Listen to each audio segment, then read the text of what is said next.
நான் ஜெயிச்சு வந்த பிறகு மக்கள் பணத்தில் ஒரு பைசா கூட தொடமாட்டேன்.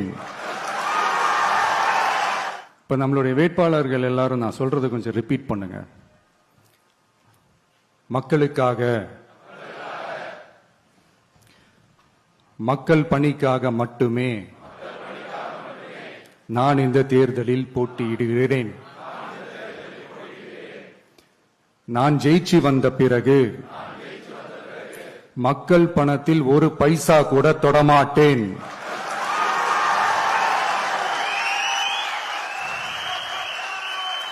ஊழல் கரை படியவே விடமாட்டேன்.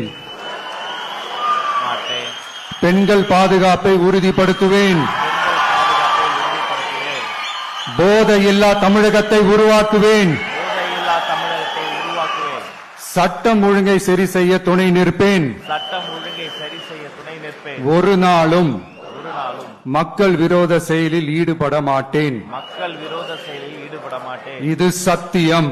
இது சத்தியம். தேங்க்யூ.